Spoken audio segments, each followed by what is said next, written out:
Girivare Dhari Gopi Jana Vallabha Girivare Dhari Suranandana Vrajajana Dandana Yashodanandana Vrajajana Ranjana Yamuna Tira Vanachari Yamuna Tira Vanachari Yamuna Tira Vanachari Yamuna Tira Vanachari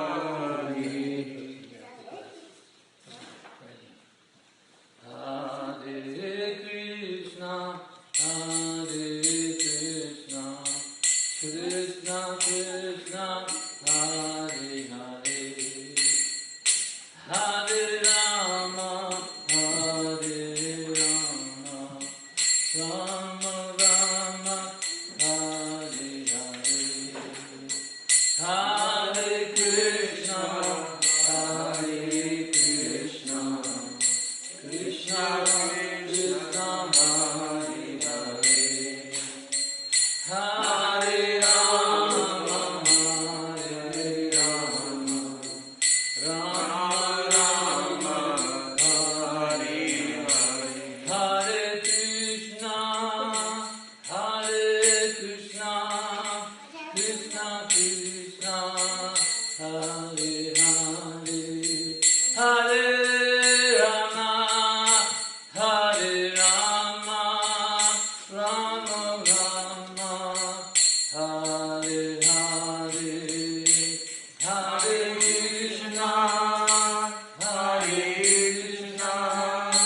Krishna Krishna Hare Hare Hare Rama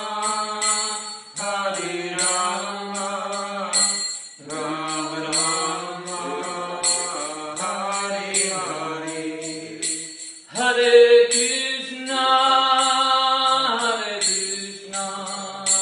Krishna Krishna Hare Hare Hare Rama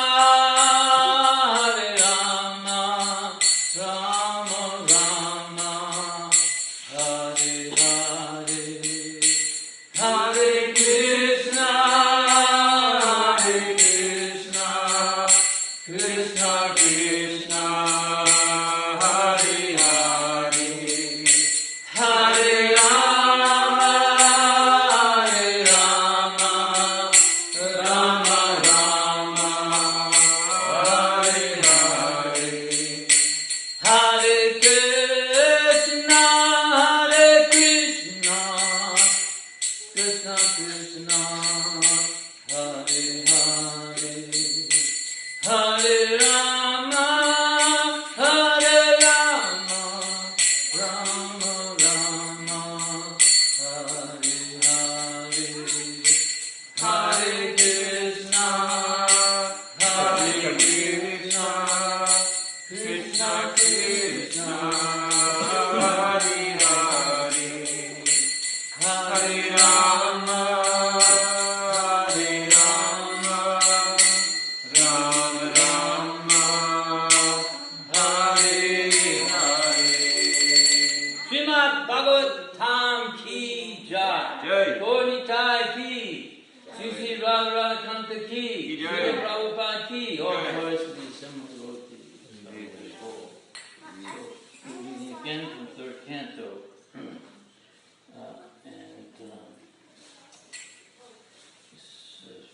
The second chapter, and I think this is the fifth verse. Fifth verse. Fifth? Yeah. Okay. Om Namo Bhagavate Vasudevaya. Om Namo Bhagavate Vasudevaya. Om Namo Bhagavate Vasudevaya. Om Namo Bhagavate Vasudevaya. Narayanam Namaskritya. Narayanam Namaskritya. Naram Chaiva Narottamam. Naram Chaiva Narottamam. Sarasating Vyasam, Deving Sarasating Vyasam, Tato Jayamudiriye, Tato Jayamudiriye.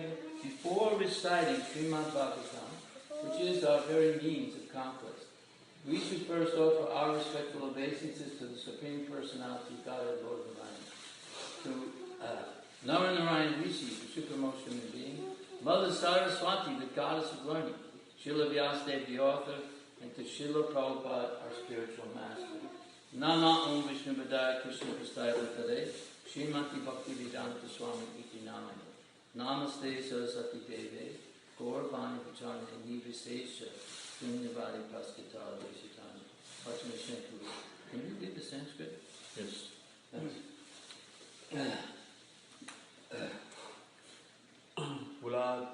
Pulakod Vinna Sarvango, Pulakod Vinna Sarvango, Munchan Milad Trisha Suchaha, Munchan Milad Trisha Suchaha, Purnarto Lakshitastena, Purnarto Lakshitastena, Sneha Prasara Samplutaha, Sneha Prasara Samplutaha, Pulakod Vinna Sarvango, Pulakod Vinna Sarvango, Munchan Milad Trisha Suchaha, Munchan Milad Trisha Suchaha, Purnarto Lakshitastena, Purnarto Lakshitastena, Sneha Prasara Samplutaha, Sneha Prasara Samplutaha, Pulakod Vinna Sarvango, Pulakod Vinna Sarvango,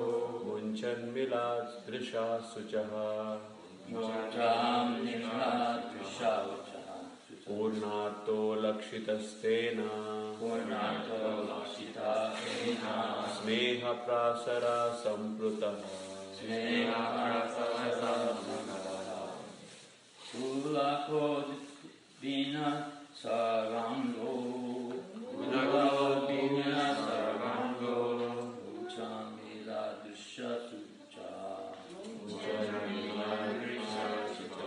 Purnato Lakshita Ena, Purnato Lakshitastena, Sneha Prasara Samplutaha. Sneha Prasara Samplutaha.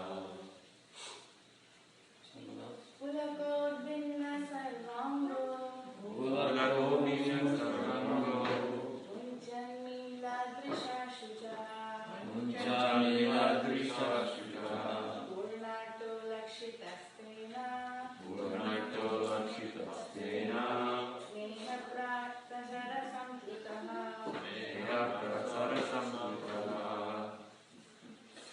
Pulakod Vinna Sarvango, Pulakod Sarvango, Munchan Miladrisha Shuja, Munjamila Drisha Shuja, Purnato Lakshitastena, Purnato Lakshitastena, Sneha Prasara Samplutaha, Tena Prasara Samplutaha, Pulakod Vinna Sarvango, Pulakod Vinna Sarvango, Munchan Miladrisha Sachaha, Munchan Miladrisha Shuja, Purnato Lakshitastena, Purnato Lakshitastena, Sneha Prasara Samplutaha.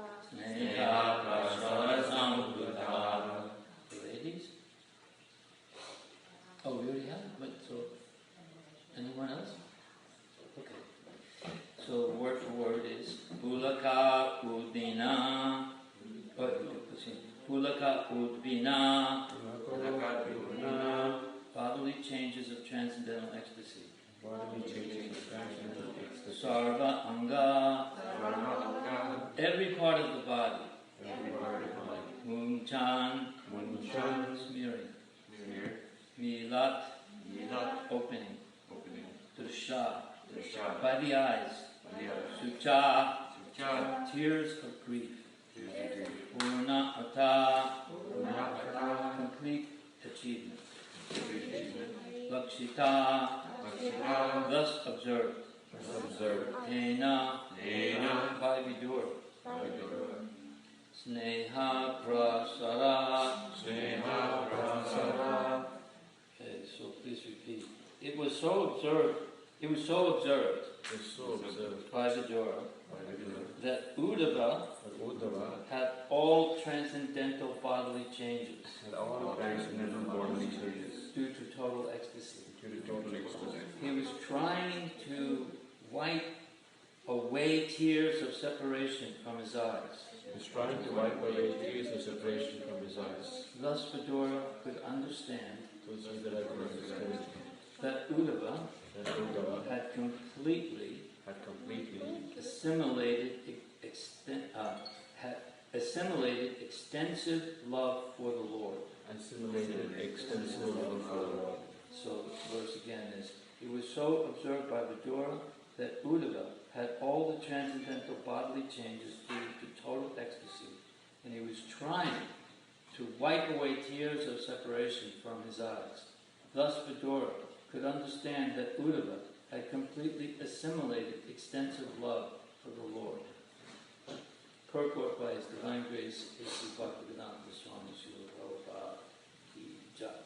Symptoms of the highest order of devotional life were observed by Vidura, an experienced devotee of the Lord, and he confirmed Uddhava's perfectional stage of love of Godhead.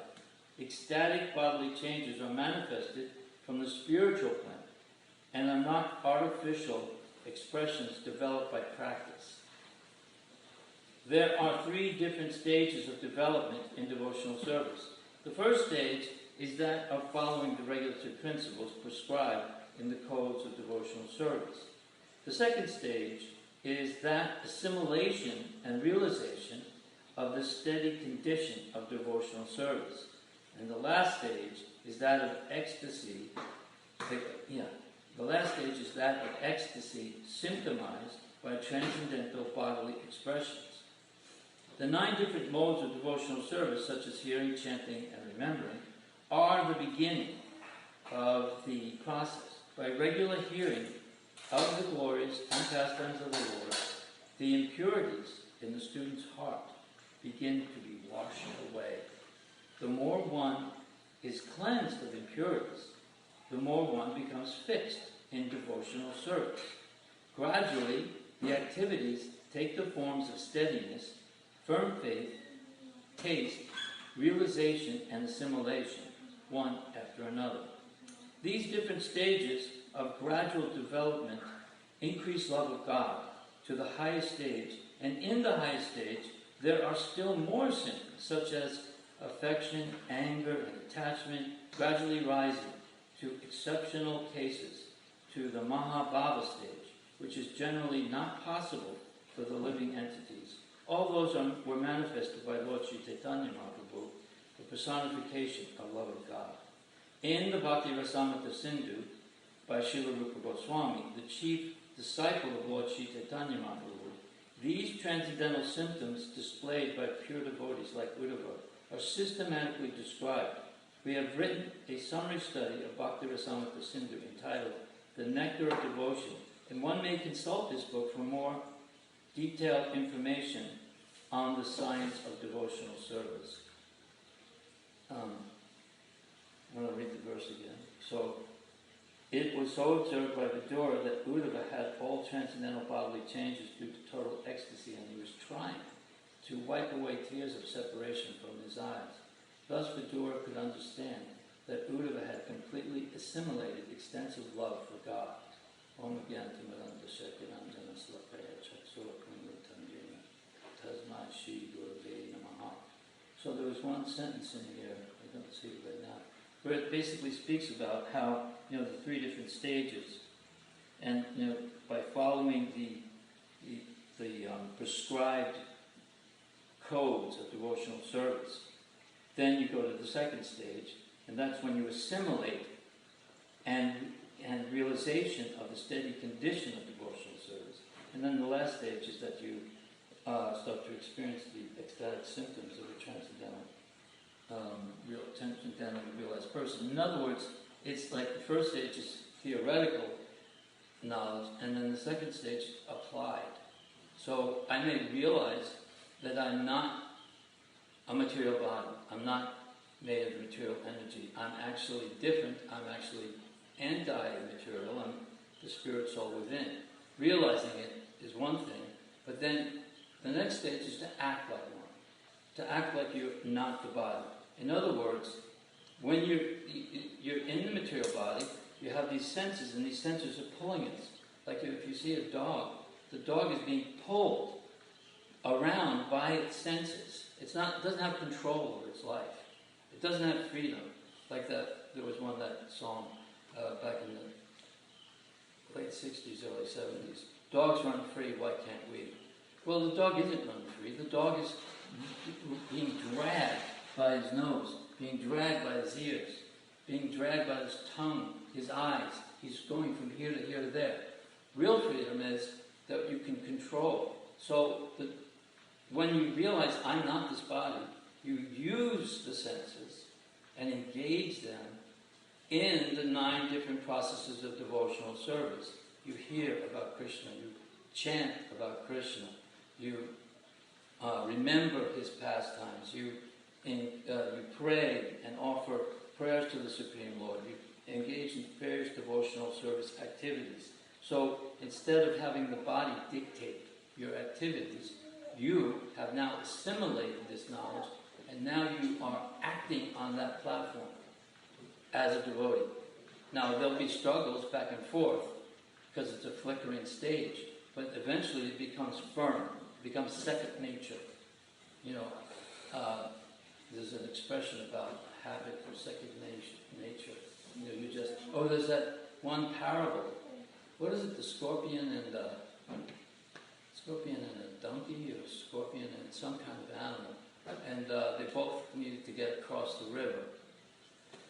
So the scorpion is asking, "Please help me get across the river."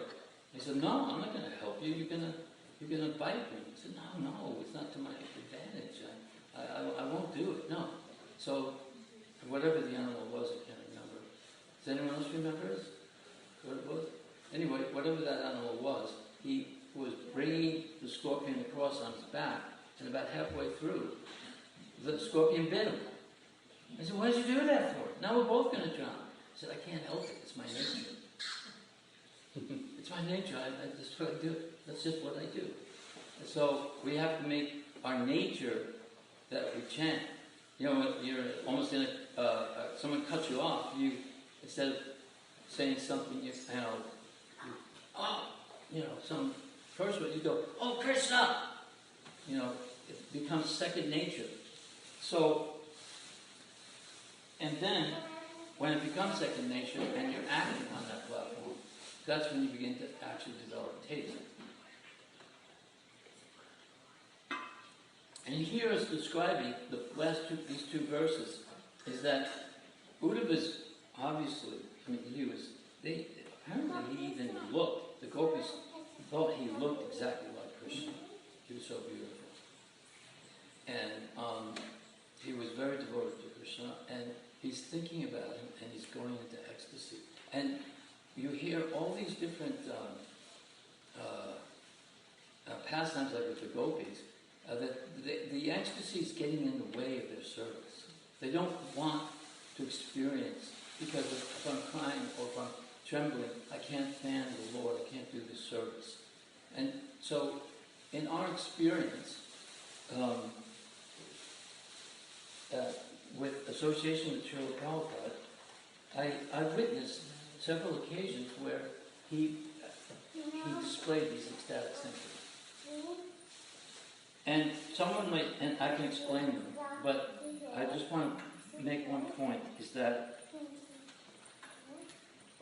it's because some people were there at the same time by coincidence as Prabhupada and actually got to see him in these ecstatic moments.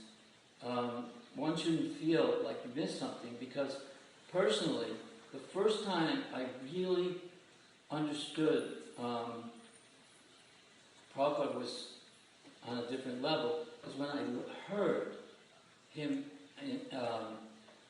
twice, at least twice, where there was 2 tapes. He was giving a lecture, And towards the end, one of them was at the installation of I think it was Radha Rukmini Dwapadish or some Radha Krishna deities. And towards the end, his voice, you can, and knowing Prabhupada and having seen him, he's not sentimental, he's not pretentious, he was completely thoroughly honest. He was just a personification of all these, devotion. Everything he did was devotion. And you could hear this in his voice. And he's, all of a sudden, he starts, I remember we were sitting in the Tulsi house, in the back of the old Atlanta temple. In those days, we were a small group of devotees. So when it was time to go to the farmer's market, we all went. It was time to go on Harinam, we all went. It was time to work in the Tulsi house, we all did it.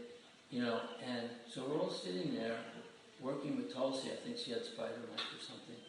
And Prabhupada's giving this lecture, and he's talking about this Vigraha form is the same as the Supreme Personality of Godhead, and he describes it's just like the U.S. Postal Service has bona fide, legitimate boxes that you can put the mail in, and the mail will get to the person. You can't just go and put it into any box. So similarly, these forms of the Lord are authorized, and the pure devotee prays for Krishna with prayers for Krishna to enter into this form, and they're done in a way that's been passed down through generations of artisans and devotees. And so he's saying this is actually the form of the Lord, and you're being, and he's saying, I'm giving, in other words, Lord Chaitanya, my spiritual master, he never said he was. My spiritual master, Bhaktisiddhanta Prabhupada, sent me here and to give you an opportunity to serve Krishna and realize Krishna, and so that you could go back to Krishna and develop love for Krishna, which is the perfection of life. And so he's talking about how to worship the Lord and how to dress the Lord. And this is a bona fide process. This is not just dolls. This is not just idol worship. And as he's speaking towards the end, he starts to say, so please be careful. You're dealing with Krishna. Be humble. Never become, like this is just another thing today, I'm going to do this. Always remain humble. He's imploring us because he realizes he's giving us this chance. He's trying to train us to learn how to worship the Lord and perfect our human existence and attain the highest achievement that the human being can achieve, which is love of God. And he's saying, please be humble. You're dealing with Krishna. The other time, and so when I heard that, I was hearing ecstasy.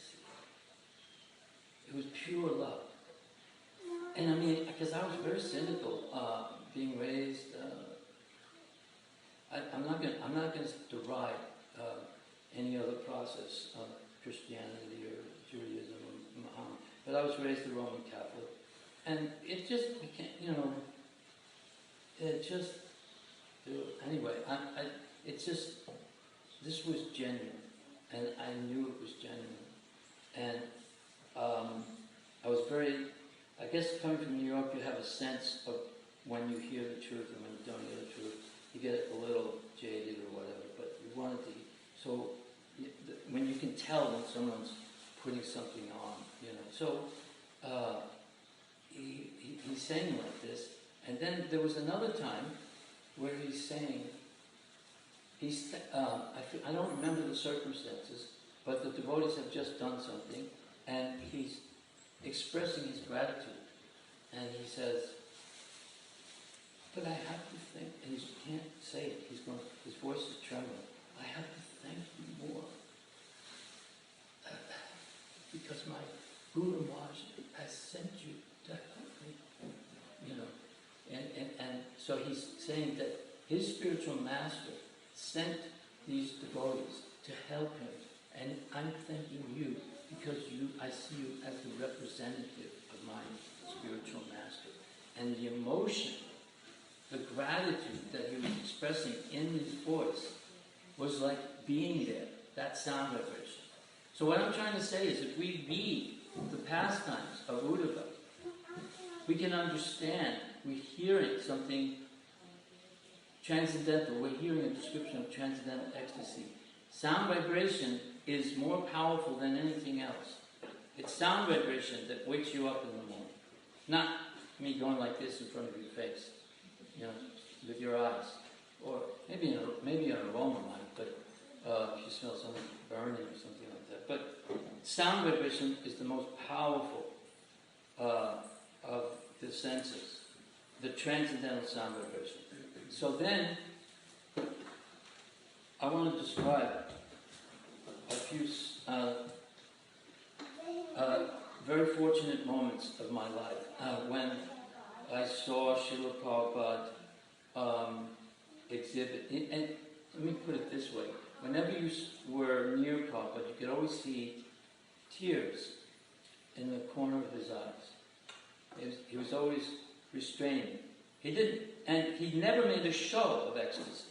And people say, well, do you talk to God? Do you see God? I say, well, if I told you so, would you believe me? I could say anything. Because he didn't want to make anything cheap. And there's the famous story in San Francisco. In the beginning, there was this Indian man coming to the temple, and he would start to roll around on the ground and exhibit ecstasy. And the devotees were saying, well, what do we do, Prabhupada? Because they knew there was, bona fide and unbona fide. So how do we know if he's really experiencing these ecstatic symptoms? And Prabhupada said, well, you put one big boot on, and then you go over, and you kick him as hard as possible. If he doesn't feel it, you immediately pay obeisances to him and beg for forgiveness. But if he feels it, you pick him up and throw him out, because he's bogus.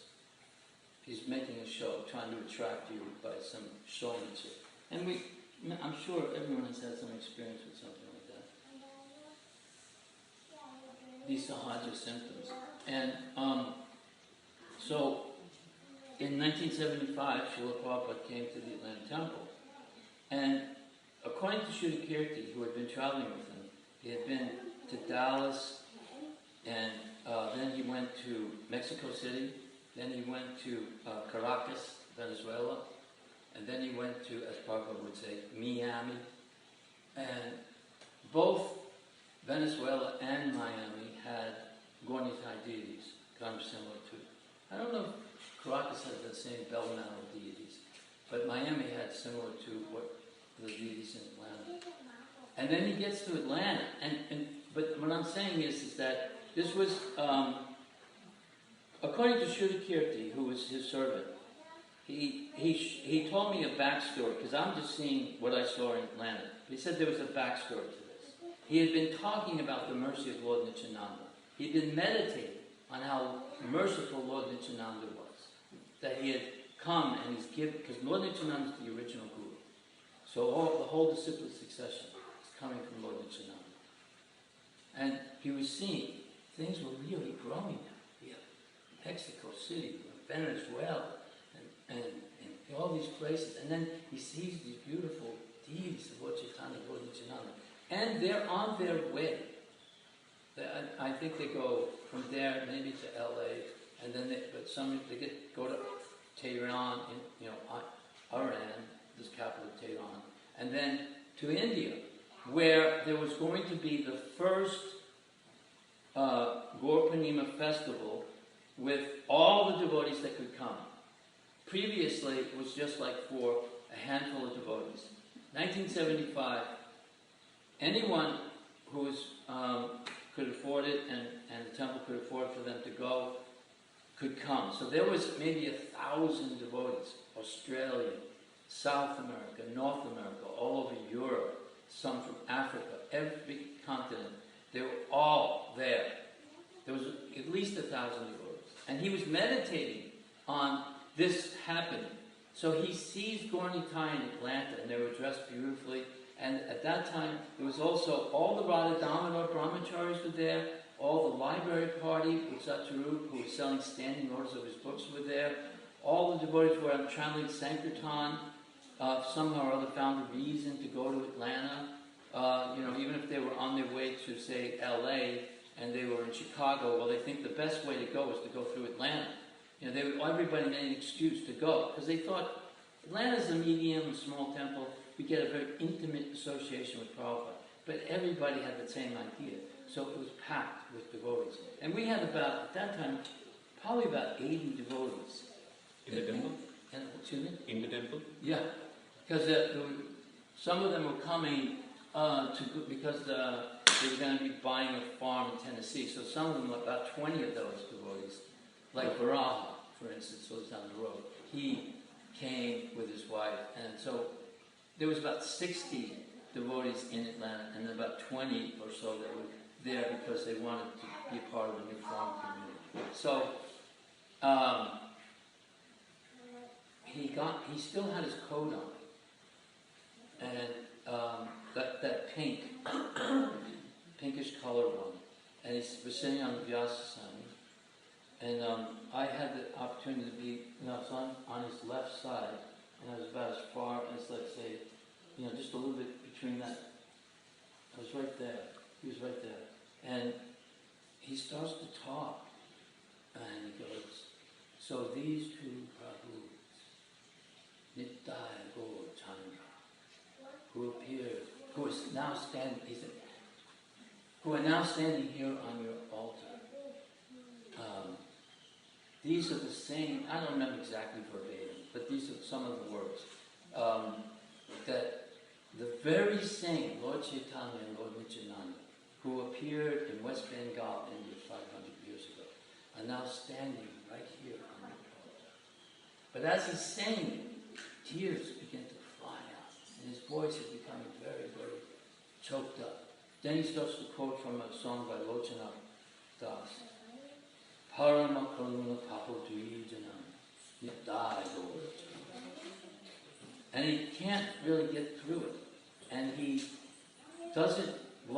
didn't like to display these kinds of emotion in front of his disciples. He was very strict about that. And he had this, he was arriving, he was so overwhelmed. And the whole talk maybe lasted 3 to 5 minutes. And then he said, and he just, thank you very much. And then he gets up and walks off. And it was like the whole room was filled with this transcendental atmosphere. It was surcharged. There was a similar experience in New Vrindavan when Prabhupada displayed. You hear devotees talk about this. First, there was a big kirtan. This was 1972, up on the stage. And Bhadraj, who had a beautiful celestial voice, he was leading this beautiful kirtan. And then at a certain point, Vishnu Janswami, he takes over. This powerful kirtaniya. That boy that was here with his wife, he's completely absorbed in Vishnu Janswami pastimes. He's completely, totally, he's taken to Vishnu Janswami and wants to know everything about Vishnu Janswami. And this is 40 years later, at least 45 years later, since he left. So, and now it's reached another crescendo, and there's probably 800 devotees there. And then, all of a sudden, just at the right moment, it was like a smooth transition. There was nothing awkward about it. All of a sudden, you hear Prabhupada chanting Hare Krishna, picking up the melody. And the place it felt like, one devotee describes it, one of my god brothers decides it, he felt like the sky had opened up and all this transcendental mercy was raining down on us. I personally, my feeling was, it was like I was standing next to a reservoir of water and like a very large object had jumped or been thrown into it, and I was being drenched with droplets of ecstasy. And we were all experiencing, at least for me, I felt I was experiencing ecstatic symptoms that I didn't deserve. I hadn't earned yet. I was getting a taste that wasn't something, it was just it was otherworldly. So there was all these types of experiences. And I think in the Nectar of Devotion, it's described as a shadow or a reflection. You're in the presence of someone who's experiencing these ecstatic symptoms, and then you get the shadow of it. You get droplets of it. So in that same year, 1975, this very same pastime that they're talking about here with Buddha, Prabhupada was sitting on the Vyasa sign, and he's talking about how all of us have come from all over the world. He was talking to the Bengalis there. He said, these people have come from all over the world. They have spent tens of thousands of rupees. It's not like they just came from the next village over. They've come here to the land of Lord Chaitanya to observe his appearance day. And he was talking about how we were like all Palads. We came from Asura families. And then he just went into a trance. So it's very deep. There was 1,000 devotees in the temple. Everyone was stunned. No one knew what to do. But we had just read that Prabhupada the Chaitanya Charitamrita had come out. And so there were these descriptions of when Lord Chaitanya Mahaprabhu was experiencing ecstasy. So what they would do is chant Hare Krishna. But nobody knew what to do. And there were some devotees who thought we should just leave him alone. He was definitely he went somewhere. And then, I think it was Hamsadutta, he started going, Hare Krishna, Hare Krishna. And he said, he said, that is all right. Now we should all go chant Hare Krishna and take prasada. Thank you very much. So then, what happened after that is, there was a big argument or discussion. There was one camp that said, why did you chant? Leave him alone. We want to see what would happen. The other camp is saying, no, this is what you're supposed to do. So they went in and asked Prabhupada, Shri Kirti, they put him in there. And Shri Kirti said,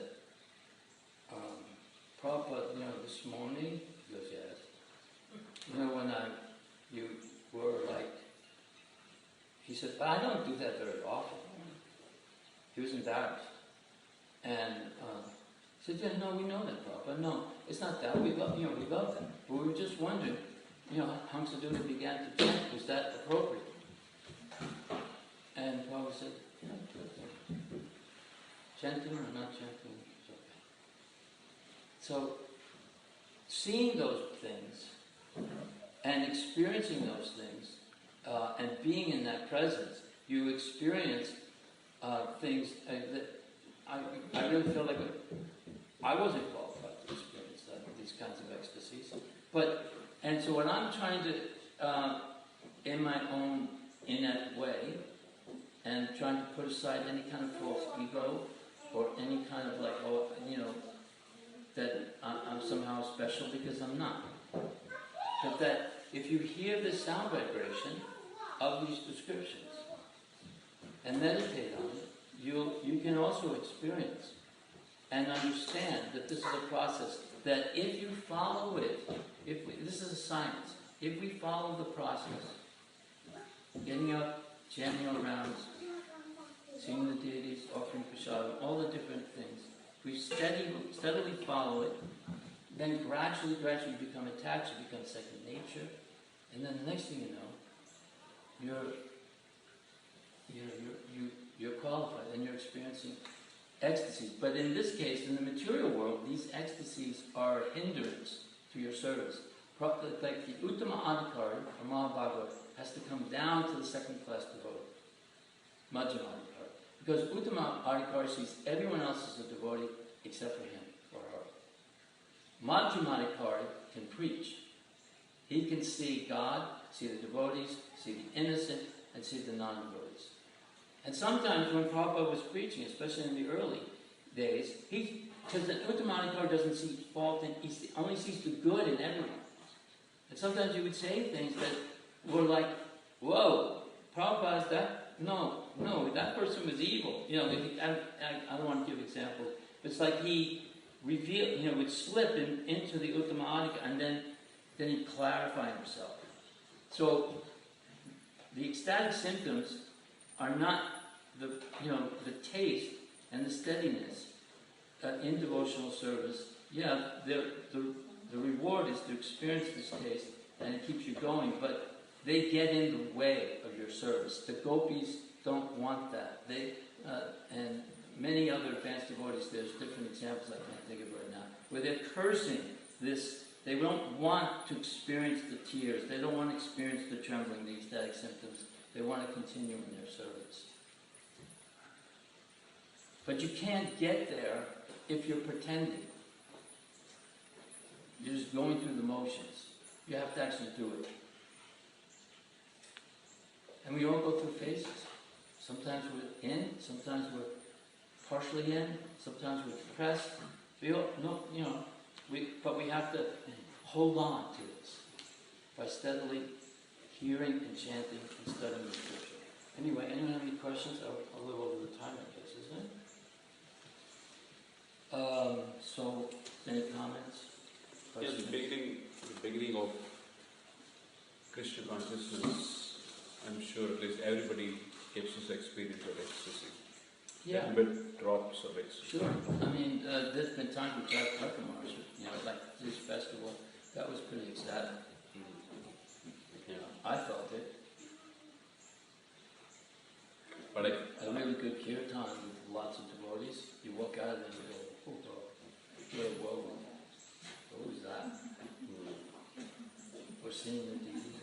Anyway, sorry, go ahead. Yeah, but later if you make more and more references, that we don't really get the experience. That's the thing. It's a razor's edge. Anyway, I hope I didn't say anything to offend anyone. I just was trying to share something. Because I also saw him do it again later, another time. But actually, every time, if you really listen to his lectures, even just the other day, it was an arrival address, and at the beginning, he started to get emotional, and he stopped himself. So it's always there, and you can hear it in his voice. And I remember the first time I heard that tape where he's saying, "Be careful, you're dealing with Krishna," or "I have to thank you all." I was so touched by that. Just hearing that.